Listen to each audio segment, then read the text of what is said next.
On the morning of December 24th, while most families were waking up to Christmas music and warm kitchens, a 76-year-old woman woke up alone. Her name was Evelyn Hart. It was 6 o'clock in the morning in a quiet rural area just outside Tyler, Texas. The cold crept through the thin walls of her small wooden house, settling into her bones before her feet ever touched the floor. Evelyn opened her eyes slowly, long before any alarm could ring. Her body had learned this rhythm decades ago when survival did not wait for comfort. Her first instinct was not to reach for a phone. It was to reach for prayer. Her wrinkled fingers found the small, worn rosary resting on the nightstand beside her bed. The beads were smooth from years of use, polished by faith and tears. "Good morning, Lord," she whispered, her voice soft but steady. "Thank you for another day." She sat up carefully. Her knees protested. Her lower back ached the way it always did in winter. But Evelyn did not complain. She never had. Before we continue, let me ask you something.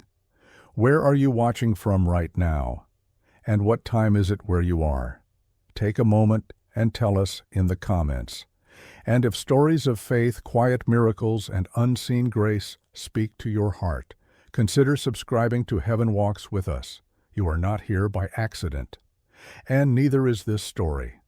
Evelyn pulled on her old sweater, one that had been mended more times than she could remember, and walked barefoot across the cold floor toward the kitchen.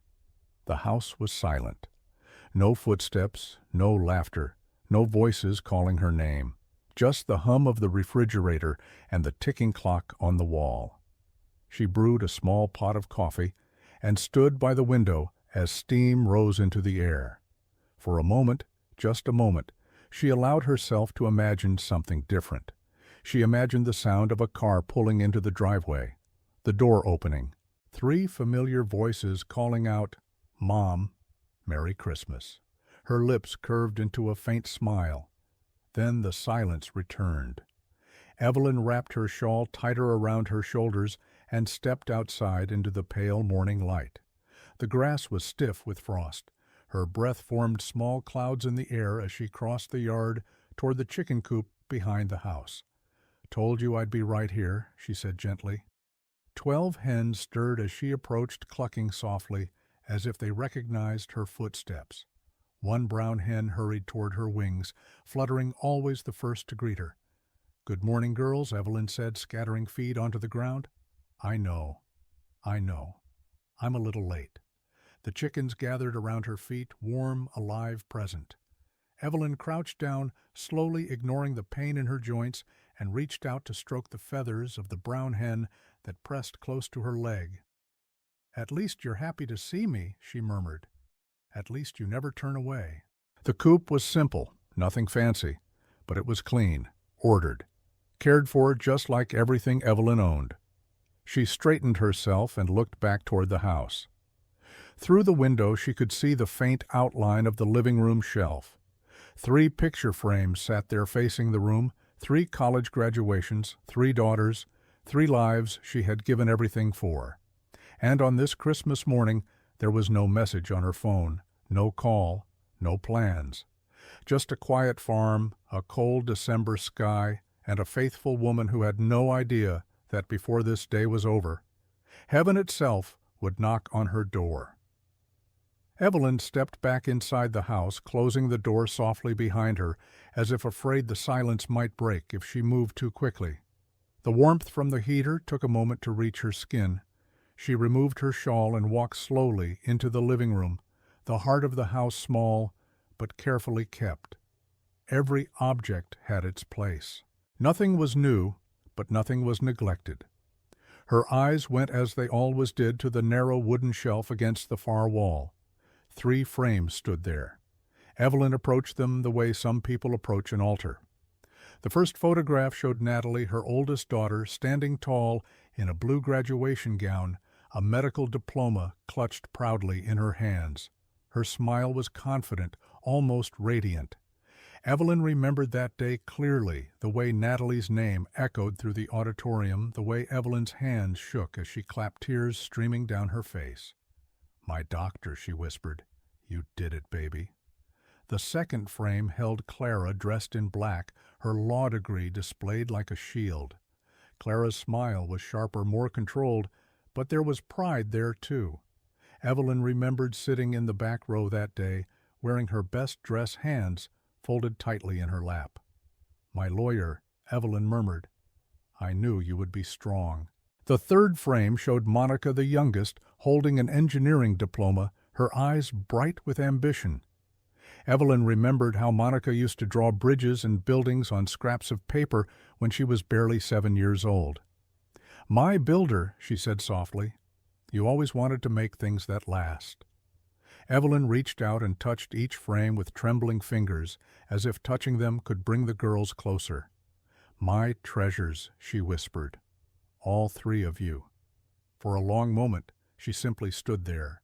Then she looked at the calendar hanging crookedly on the wall. December 24th, 3 years. 3 years since any of them had walked through that door. 3 years since she had felt their arms around her. 3 years since she had cooked a Christmas meal meant for more than one. She did not blame them, at least she told herself she didn't. They were busy, important. Their lives were bigger than this little house now. They sent money every month, on time. Always on time. But money never sat at the table. Money never asked how her knees felt. Money never noticed when the house grew too quiet. Evelyn glanced toward the small table beside the sofa, where her phone rested, face down. The screen was dark. No notifications, no blinking light. She picked it up anyway, turning it over slowly, as if hoping it might wake up out of pity. Nothing. Her fingers tightened around the phone, then loosened. "Well," she said quietly, setting it back down. "Maybe later." She turned back to the shelf once more and smiled through the ache in her chest. "I'm still proud of you," she said aloud, as if the pictures could hear her, no matter what. And as she walked away from the frames, she did not notice the single tear that slipped down her cheek and fell onto the worn wooden floor, silent, unnoticed, and counted by heaven. Before we go any further, let me pause here for just a moment. If you're listening to this story right now, it's not by chance. Where are you watching from today? And what time is it where you are? Please take a second and share it in the comments. We read every single one, and your presence here matters more than you know. If you believe that God still walks quietly among ordinary people, if you believe that no tear goes unseen and no sacrifice is forgotten, then you're in the right place. This is Heaven Walks With Us. Consider subscribing and staying with us through this story. And if you know a mother, a father, or an elder who feels forgotten this Christmas season, keep them in your prayers tonight. Now, let me tell you how Evelyn Hart's story truly began. Evelyn's story did not begin in that quiet house outside Tyler. It began 45 years earlier on a night that split her life cleanly in two. Back then, Evelyn Hart was 31 years old. Her hair was dark, her hands were unscarred by decades of work, and her laughter still came easily. She lived in a modest home with her husband, Thomas Hart, and their 3 young daughters. Life was not luxurious, but it was full. Thomas worked long hours at an industrial site outside town, hard labor, dangerous work, the kind that paid just enough to keep food on the table and dreams alive.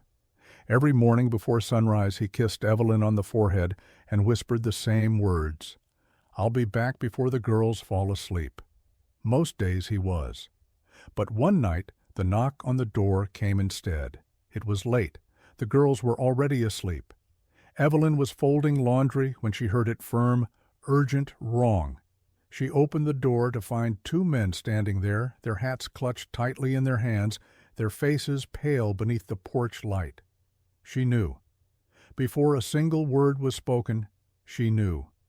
There had been an accident, a malfunction, a moment that went wrong, a piece of heavy equipment that did not stop when it should have. Thomas was gone before anyone could reach him.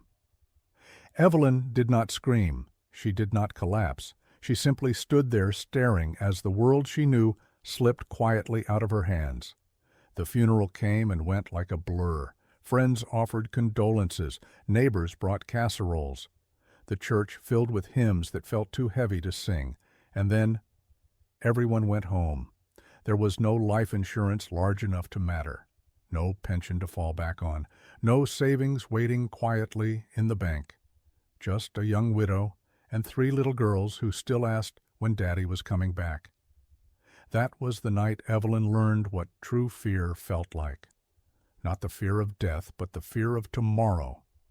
The next morning, while her daughters slept curled together in one bed, Evelyn sat alone at the kitchen table.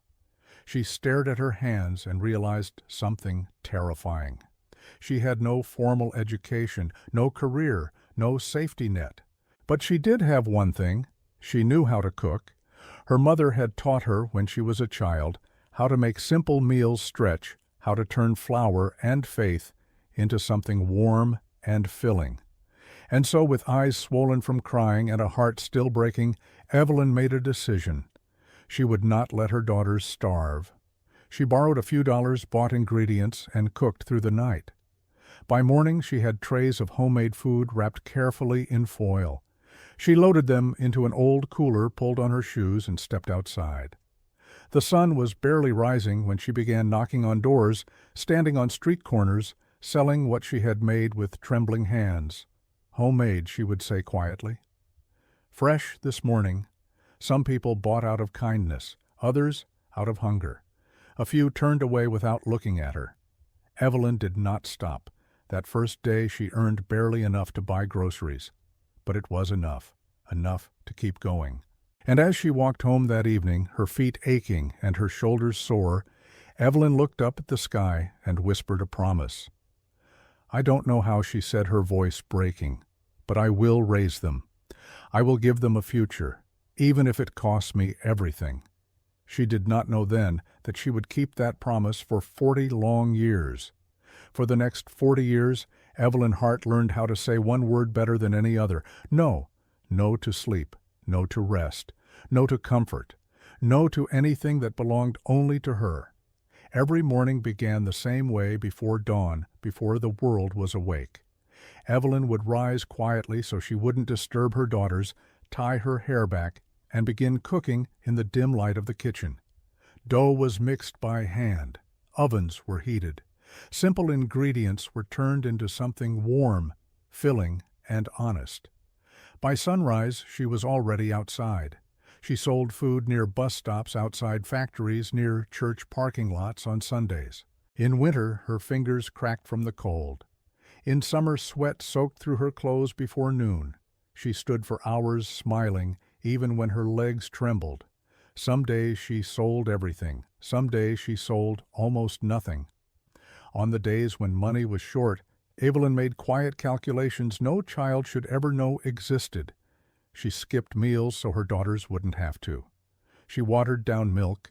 She stretched leftovers into tomorrow. There were nights when her stomach ached from hunger while her daughters slept, full and safe, in the next room. They never knew. When school supplies were needed, Evelyn found a way. When uniforms grew too small, she stitched fabric into the hems.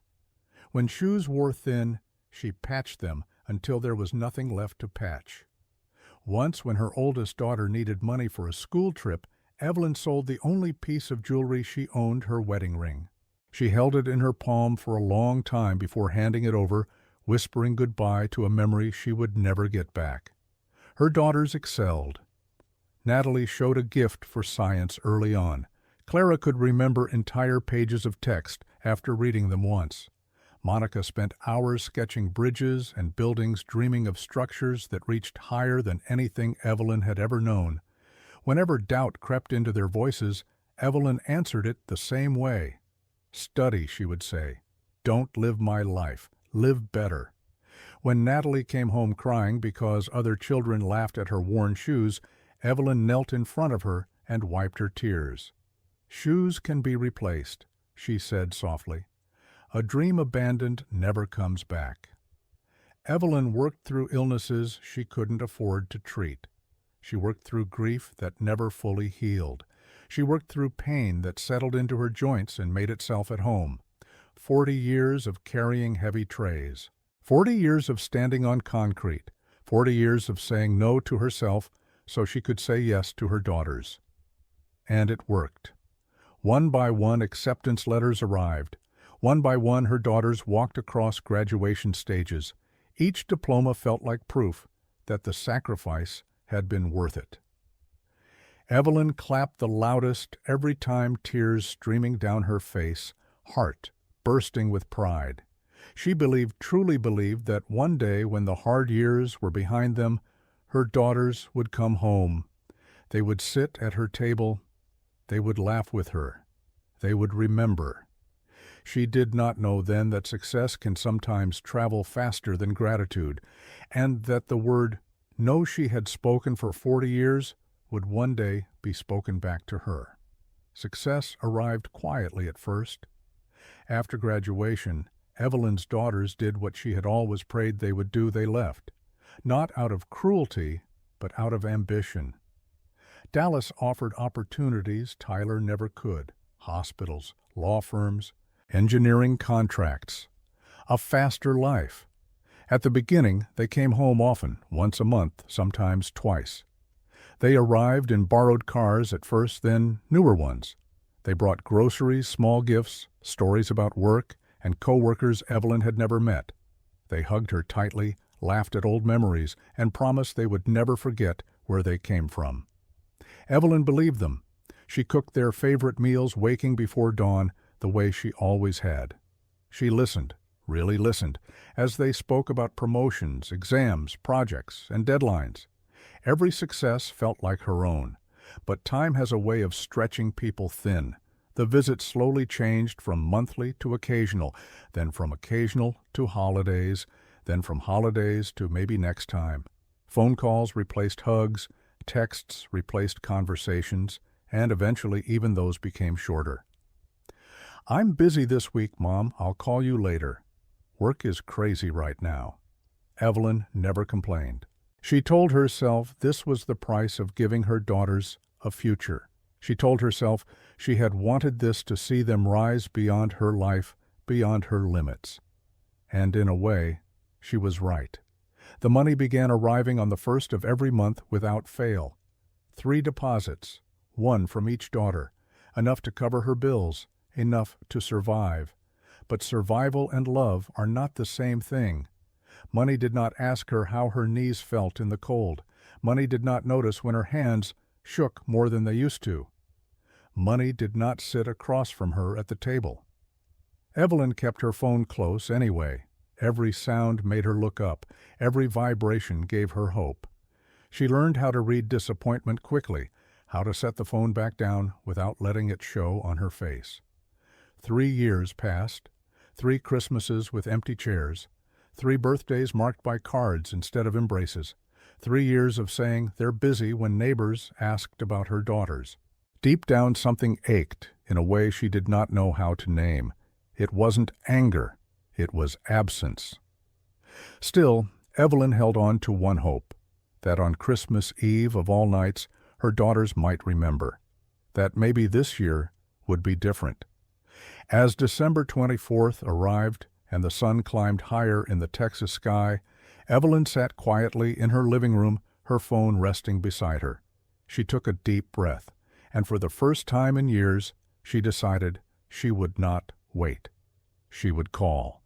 The clock on the wall read 2:17 p.m. when Evelyn finally picked up the phone. She had been sitting there for nearly an hour, turning it over in her hands, telling herself she was being foolish, telling herself not to bother them, telling herself that busy people had busy lives. But Christmas Eve was not an ordinary day. It was the one day she believed deep down that a mother was allowed to hope. Evelyn wiped her palms on her skirt and scrolled through her contacts until she found the name she was looking for. Natalie, her oldest, her doctor. Her finger hovered over the call button, trembling slightly. She closed her eyes, whispered a quick prayer, and pressed it. Ring, ring, ring. With every tone her heart beat faster. She almost hung up on the fourth ring, afraid of what silence might mean. Then, click. Yes. Natalie's voice came through sharp and distracted. Behind it, Evelyn could hear laughter, music, the clinking of glasses, the sound of a place full of people. Natalie, Evelyn said, her voice immediately softening. "It's me, Mom." There was a pause. "Oh, hi, Mom," Natalie replied. "What's going on? I'm kind of in the middle of something." Evelyn's grip tightened around the phone. I just wanted to hear your voice," she said quickly, afraid of being a burden. "It's Christmas Eve. I wanted to wish you a Merry Christmas, sweetheart." Another pause. "Merry Christmas," Natalie said. Her tone was polite, distant. Evelyn swallowed. "How are your sisters?" she asked. "Are Clara and Monica doing well?" "They're fine," Natalie answered. "Everyone's good. Busy, but good." "That's good," Evelyn said softly. "That's very good." She hesitated, then took a breath that felt like stepping off a cliff. "Natalie." I was wondering, she began choosing her words carefully. "I was wondering if maybe I could come up to Dallas tonight, just for dinner. I can take the bus. I'd get there around 7. I wouldn't stay long." The line went quiet. So quiet that Evelyn wondered if the call had dropped. "Natalie," she whispered. "Yes," her daughter replied slowly. "I'm here." "I don't want to be any trouble," Evelyn rushed on. "I'll sit quietly. I'll help if you need anything.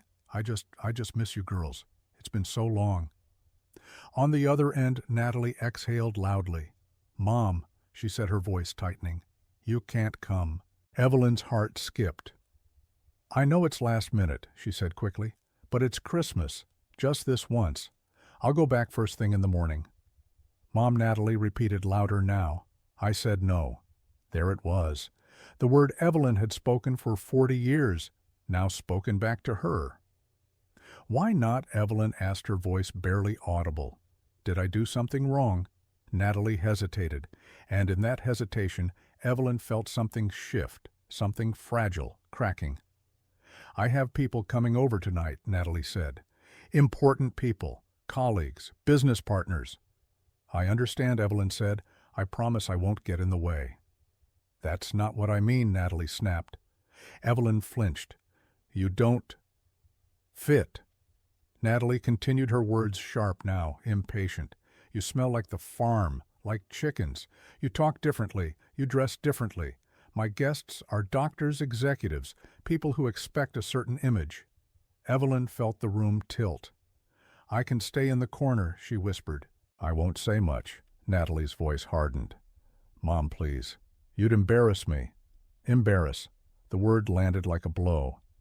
"I send you money every month," Natalie added quickly. "You're taken care of. That should be enough." "It's not about the money," Evelyn said, tears slipping down her cheeks. "It's about being your mother." There was a long, heavy silence. Then Natalie sighed. "Look," she said, her tone cold now. "Just spend Christmas with your chickens. You like them, right? That's your world." Evelyn could not speak. "Make your food." "Put on your old music," Natalie went on. "You'll be happier there. We have our lives now." The laughter in the background grew louder. "I have to go," Natalie said. "People are arriving." The line went dead. Evelyn sat frozen on the sofa, the phone still pressed to her ear, long after the call had ended. "Spend Christmas with your chickens." The words echoed again and again, filling the small room until there was no space left to breathe. Slowly the phone slipped from her hand and fell to the floor. And with it something inside Evelyn's heart broke. For a long time Evelyn did not move. She sat there with her eyes open, staring at nothing, as if her body were still waiting for permission to breathe. The phone lay on the floor beside her chair, face down, silent. The room felt smaller than it had a moment ago, as though the walls had quietly leaned in. "Spend Christmas with your chickens." The words replayed in her mind, not shouted, not screamed, but spoken plainly. That was what hurt most. They were said as if they were reasonable, as if they were kind. Evelyn pressed her hand against her chest and felt her heart pounding hard, uneven like it was struggling to remember its purpose. She stood slowly gripping the arm of the sofa for balance. Her knees shook not from age, but from something deeper, from shock. The clock read 2:46 p.m. Christmas Eve was slipping away. Evelyn wiped her cheeks with the back of her hand, surprised to find them wet. She hadn't realized she was crying. The tears came quietly, without drama, without sound, like something inside her had finally given up the effort of holding them back. "Well," she whispered to the empty room, "that's that." She walked into the kitchen and opened the refrigerator.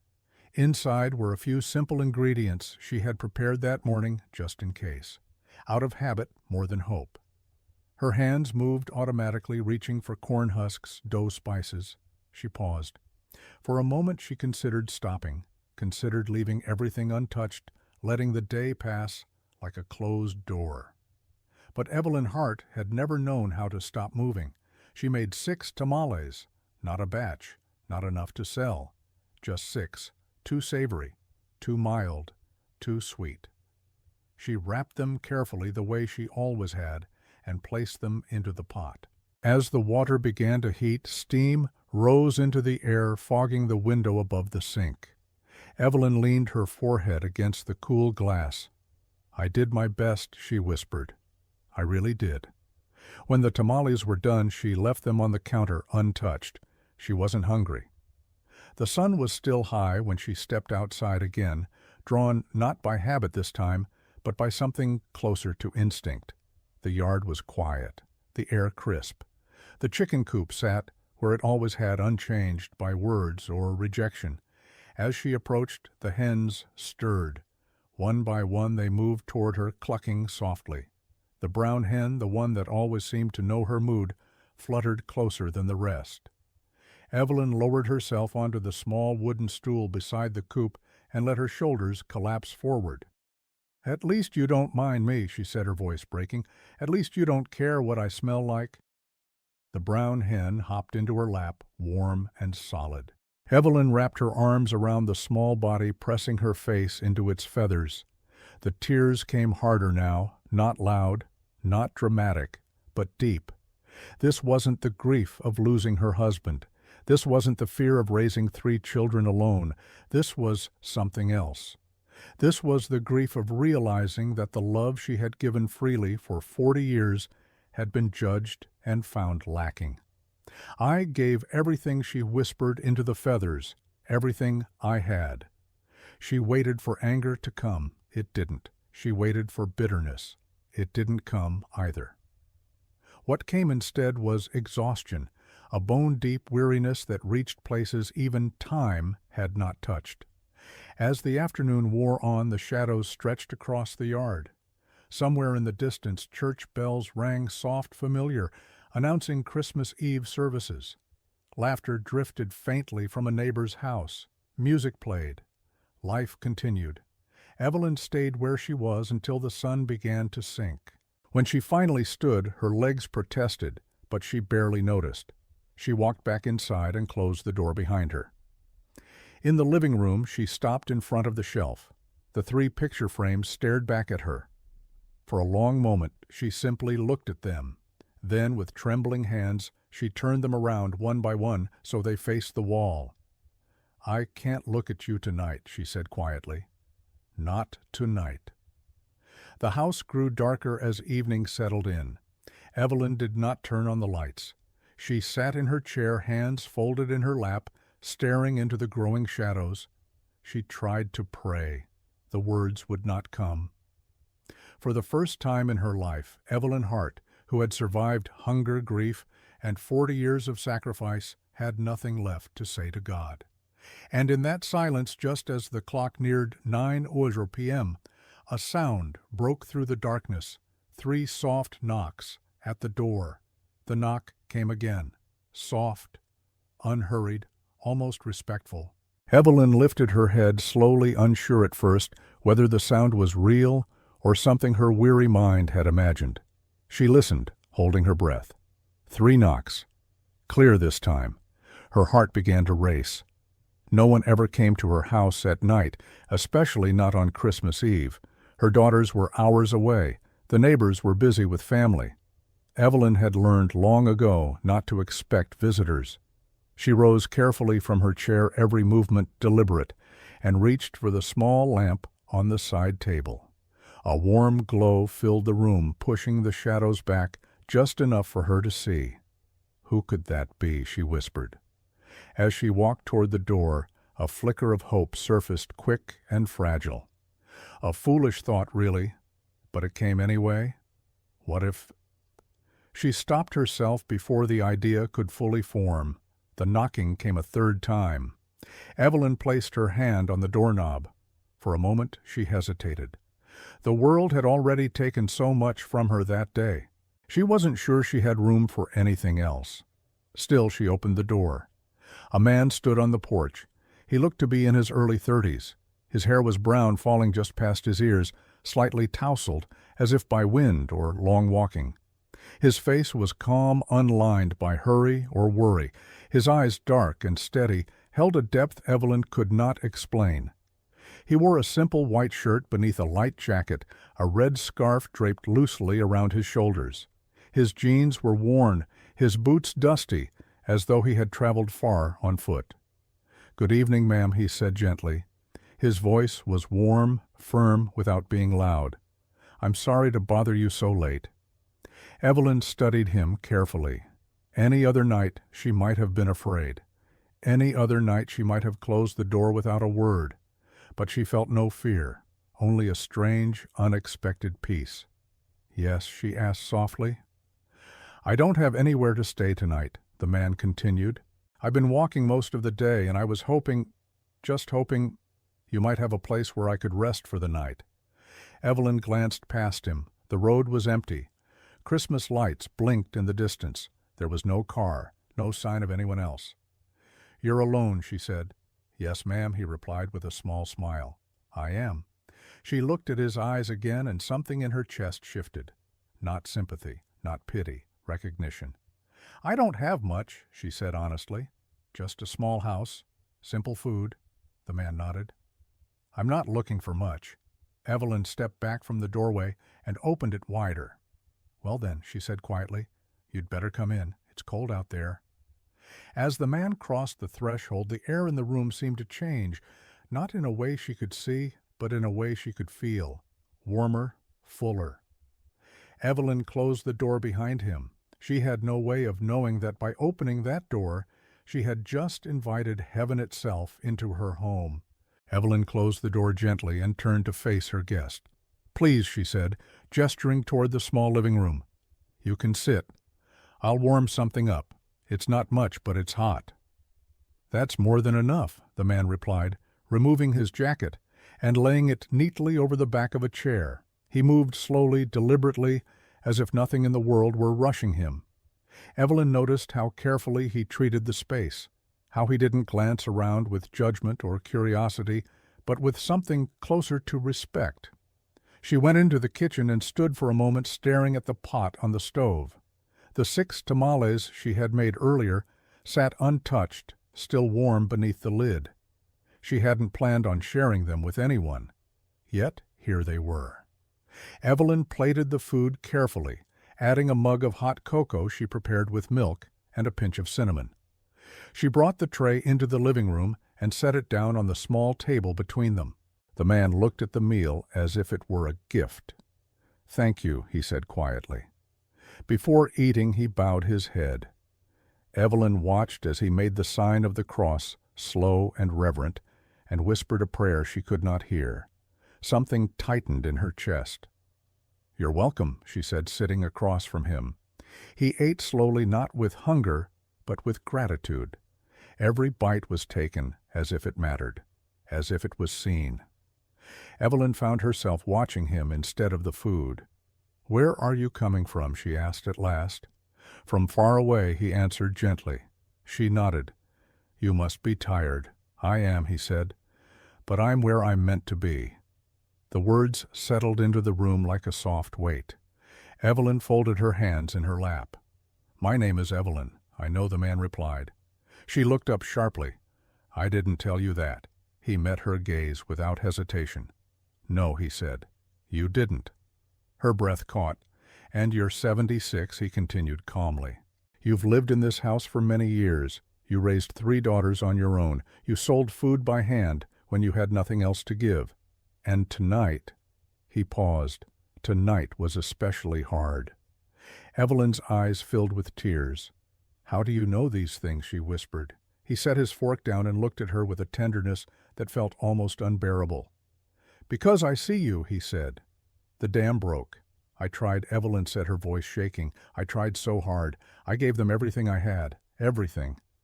And today, she swallowed.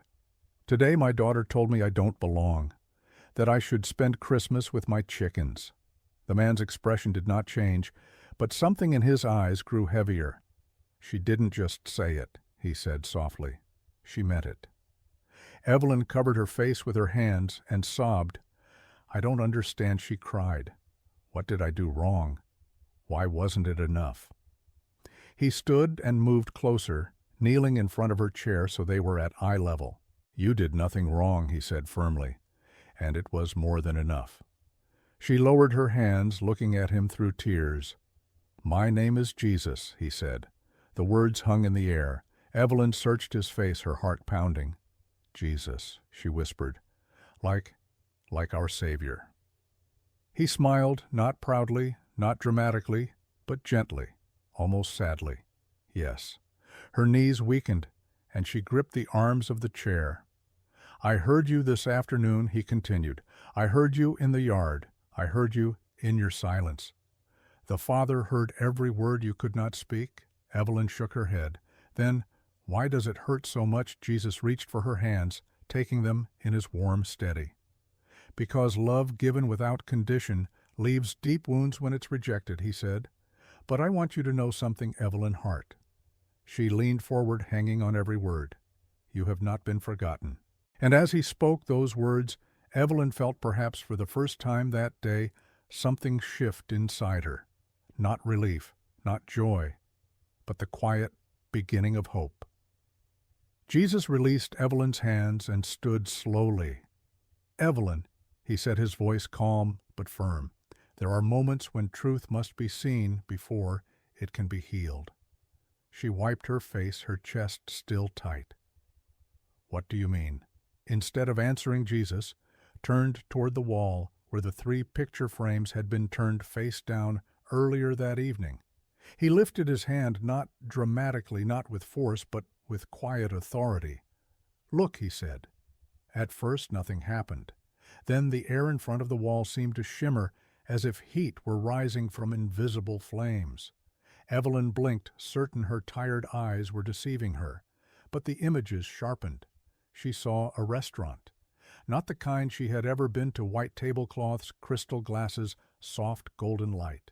Well-dressed men and women sat around a large table laughing easily, their voices loud with confidence. And there at the center was Natalie. Evelyn gasped softly. That's her. Natalie was holding a glass of wine, smiling broadly as she spoke. Her voice carried clearly as if Evelyn were sitting right beside her. So my mom called me today, Natalie said, rolling her eyes. She wanted to come up for Christmas dinner. A few people chuckled. She lives out in the country, Natalie continued, with chickens. Can you imagine bringing her here? Laughter erupted around the table. Evelyn felt her stomach twist. I told her to stay home, Natalie went on, grinning. Spend Christmas with her chickens. She's happiest there anyway. More laughter. Someone raised their glass. Honestly, a man said you can't mix that kind of background with a professional life? Natalie nodded. Exactly. The image shifted. Now Evelyn saw a modern apartment, sleek furniture, dim lighting, loud music. Clara and Monica sat among friends' phones in their hands. Monica laughed as she read from her screen. Listen to this, she said, mimicking an older voice. I miss you girls. Are you coming for Christmas? Her friends laughed. Clara shook her head. She sends messages like that all the time, as if we don't have our own lives. She chose that life, someone added. We didn't. The words cut deeper than any shout ever could. The images faded slowly, the wall returning to stillness. Evelyn could not speak. Her hands trembled. Her breath came shallow and uneven. That's happening now," she whispered. "Yes," Jesus said gently. "While you were alone, while you were crying, while you questioned your worth." Evelyn covered her mouth, a broken sound escaping her chest. "They laughed," she said. "They laughed at me." Jesus nodded. "They turned your love into entertainment," he said. "They made light of your sacrifice." Tears streamed down Evelyn's face, but this time they were different. Heavier, sharper. "I raised them," she said. "I gave them everything." "I know," Jesus replied, "and so does the Father." He knelt beside her chair once more. When a mother is humiliated after giving her life in service, he said quietly, "Heaven does not look away." Evelyn shook her head. What happens now? Jesus stood. Now, he said, truth has been revealed. He walked toward the kitchen, then returned holding a simple white envelope. "This," he said, placing it gently into Evelyn's trembling hands, "is the beginning of justice." She stared at the envelope, afraid to open it. "I don't want revenge," she whispered. Jesus met her eyes. "This is not revenge," he said. "This is restoration." Evelyn looked down at the envelope again, her heart pounding, as she felt the weight of it, not heavy in her hands, but heavy with meaning. And for the first time that night she sensed that the story of her life was about to change, not because of what had been taken from her, but because of what heaven was about to return. Evelyn sat very still, the envelope resting in her hands, as if it might break apart if she breathed too hard. "I don't understand," she said at last. "Why would anyone give me anything like this?" Jesus did not answer right away. Instead, he motioned gently for her to open it. Her fingers were stiff, not only from age, but from fear. Fear of hope, fear of disappointment, fear that this might be something she could not afford to believe. She slid a finger beneath the seal and unfolded the papers inside. At first the words meant nothing. Legal language, numbers, addresses. She blinked and read again, then again. Her breath caught sharply in her throat. "It says," her voice faltered. "It says, I own this." Jesus nodded. The documents showed the deed to a commercial parcel of land, several acres near a growing industrial corridor not far from town. Warehouses, distribution centers, logistics routes. The kind of property people fought over quietly with lawyers and contracts and power. Estimated value several $1,000,000. Evelyn's hands began to shake. "There's been a man praying in this city," Jesus said softly, "a man who asked the Father how to use what he had been given. He owns land he does not need, land that would change your life." Evelyn looked up, her eyes wide. "Why me?" "Because you were faithful when no one was watching," Jesus replied. "Because you gave everything without keeping score. Because heaven does not forget quiet obedience." She lowered her gaze back to the papers. "I sold food to survive," she whispered. "I never asked for this." And yet, Jesus said, "It is being given." Evelyn felt tears spill over again, but they were different now. These were not the tears of abandonment. They were the tears of disbelief, of standing at the edge of something too large to carry. "This land," Jesus continued, "will not remain empty. It will provide. It will sustain. And through it, you will never be at the mercy of neglect again." She nodded slowly, trying to take it in. Then she winced as she shifted in her chair, a sharp pain shooting through her knee. Jesus noticed. "You've carried more than your body was meant to bear," he said. Evelyn laughed weakly. "That's what happens when you work for 40 years. Jesus stepped closer and placed his hand gently on her head. The touch was warm, not startling, not electric, just warm. "Stand," he said. Evelyn hesitated. "My knees stand," he repeated calmly. She gripped the arms of the chair and pushed herself up. There was no grinding pain, no sharp resistance, no familiar ache. She stood fully upright. Her eyes widened. She bent one knee, then the other. Her back, usually stiff and uncooperative, felt loose. Alive. Oh, she whispered. Oh, my. She took a step, then another. Her breath quickened as realization washed over her. The pain, she said, touching her legs. It's gone.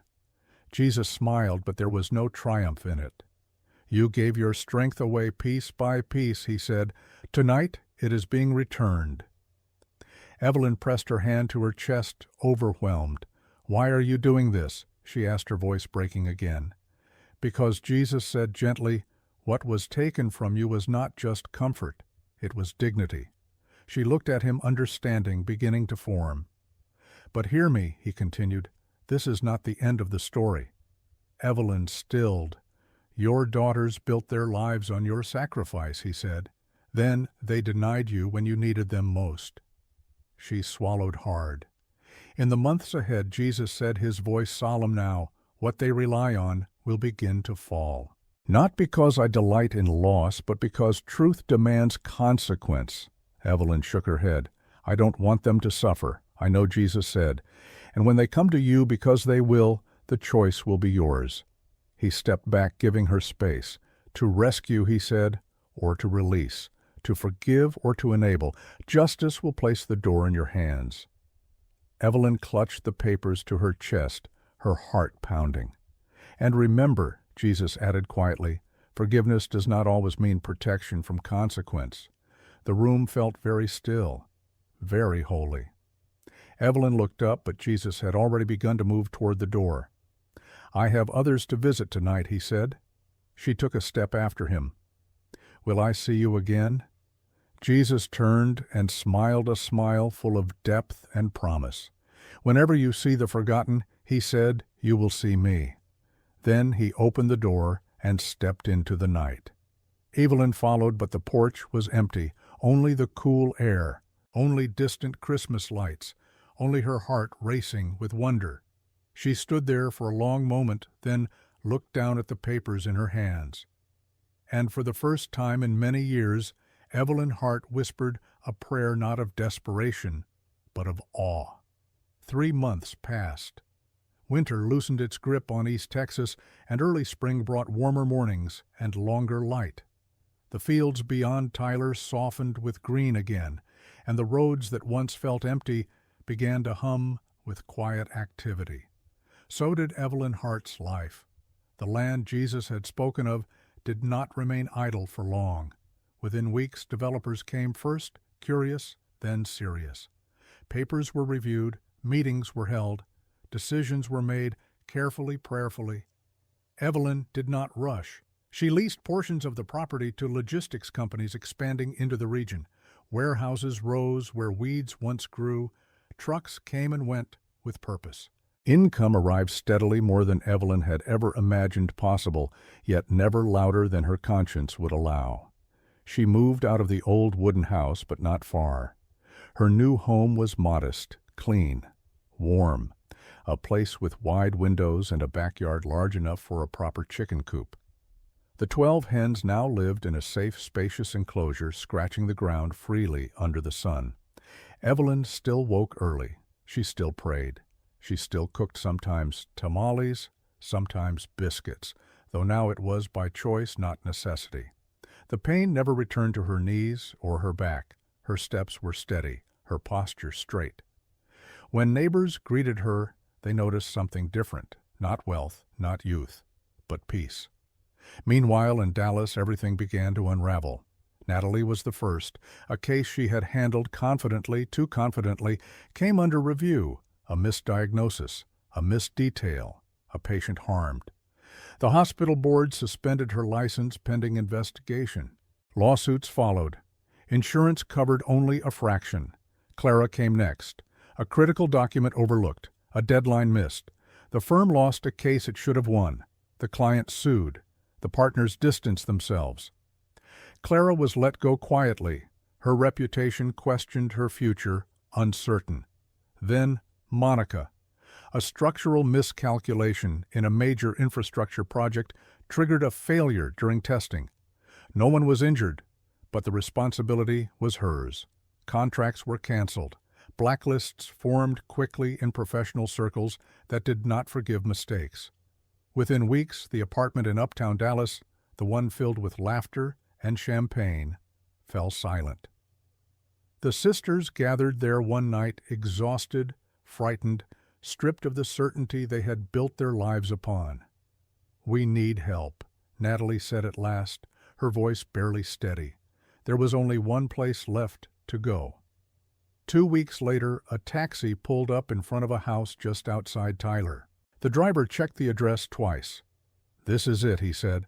The sisters stepped out, confused. This was not the home they remembered. The house was clean, well kept, the yard trimmed, flowers bloomed along the fence, and in the backyard, visible even from the driveway, stood a large, orderly chicken coop. Inside, 12 hens moved calmly in the sunlight. Patricia swallowed hard. Mom's chickens. Natalie reached for the doorbell. The door opened. Evelyn Hart stood before them. She looked the same and entirely different. Her hair was neatly styled silver, catching the light. Her clothes were simple but new. She stood straight without strain. Her eyes were clear, steady. Mama Natalie whispered. Evelyn did not smile. She did not frown. She simply looked at them. "What are you doing here?" she asked calmly. The words carried no accusation, just truth. Natalie's composure collapsed. We need to talk." "You need something," Evelyn replied. The sisters exchanged glances. They stepped inside. The house was quiet, tasteful. Nothing excessive, nothing lacking. Evelyn sat in a chair near the window and waited. Natalie spoke first, her voice breaking. "We made terrible mistakes." "You did," Evelyn said. Clara tried next. "We were wrong. We were ashamed. We forgot who we were because of where we came from." "You did more than forget," Evelyn replied gently. "You replaced love with convenience." Monica fell to her knees. "Please," she said. "We're losing everything." Evelyn stood and walked to the window. Outside, the hens moved freely, unaware of the weight inside the room. "You told me to spend Christmas with my chickens," Evelyn said softly. "You said that was where I belonged." She turned back to face them. "That night, when I had nothing left, God came to me there." The sisters stiffened. "He restored what was taken," Evelyn continued, "not to punish you, but to remind me who I am." Natalie looked up, hope flickering. Then you can help us." Evelyn considered them carefully. "For 40 years, she said, I gave without condition. And when I asked for nothing but presents, you gave me rejection." She took a breath. "Jesus told me the choice would be mine." The sisters waited, barely breathing. "I forgive you," Evelyn said. Relief flooded their faces. "But I will not rescue you." The relief vanished. "Forgiveness does not erase consequence," Evelyn continued. "Love does not mean protection from the harvest you planted." She opened the door. "You will leave," she said gently, "and you will face what comes next, not because I hate you, but because you must learn what I learned long ago." The sisters stood slowly. They did not argue.